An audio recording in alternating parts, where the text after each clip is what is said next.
ne renonce pas à ta destinée. Je t'en supplie, je t'en supplie.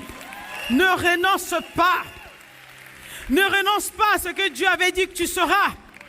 Ne renonce pas au plan de Dieu pour ta vie. À cause de la souffrance, ne renonce pas. À cause de ce qui t'attend comme défi, ne renonce pas, s'il te plaît.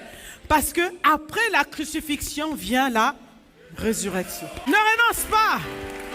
Dieu t'a appelé. Il a des plans pour ta vie. Ne renonce pas.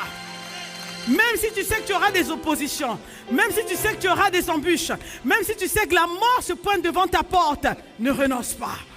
Parce qu'après la crucifixion vient la résurrection. Alléluia. Va jusqu'au bout, ne renonce pas. Quand tu décides de faire n'importe quoi, il n'y a pas de souci. C'est-à-dire que tu décides de vivre ta vie, de faire tes affaires, il n'y a pas de souci, personne ne viendra te déranger. Mais le jour où tu dis que je me lève, à partir de maintenant, je vais accomplir ce pourquoi Dieu m'a mis sur terre, tu auras de la résistance.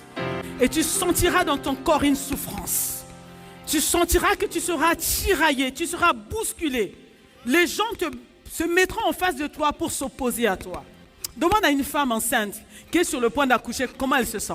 Une femme qui a les douleurs de l'enfantement, elle s'est dit qu'elle ne t'entend même pas, elle est concentrée sur la douleur tellement qu'elle a mal. Et ça lui demandait, est-ce que tu as mal comme si... Non, il n'y a même pas de degré. Elle sait seulement qu'elle a mal.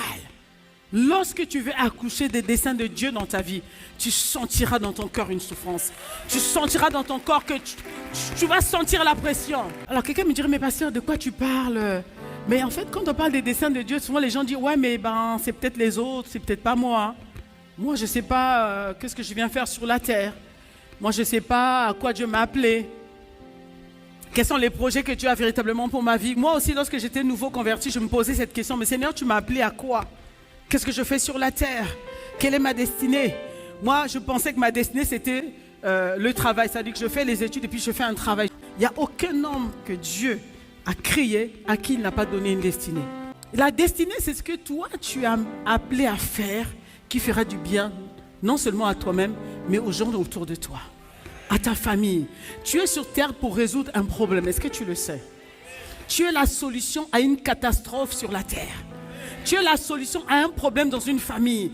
Tu es la solution dans la vie de quelqu'un qui pleure nuit et jour, qui demande des secours au Dieu. C'est toi la solution. Amen. Amen. Tu dois être conscient de ça. Alors comment je sais? Comment je peux le faire? Bien aimé, si tu ne sais pas, qu'est-ce que tu fais sur la terre? Alors demande à Dieu, s'il te plaît. Demande-lui. Dieu n'a pas attendu que tu existes sur la terre avant de te confier une mission.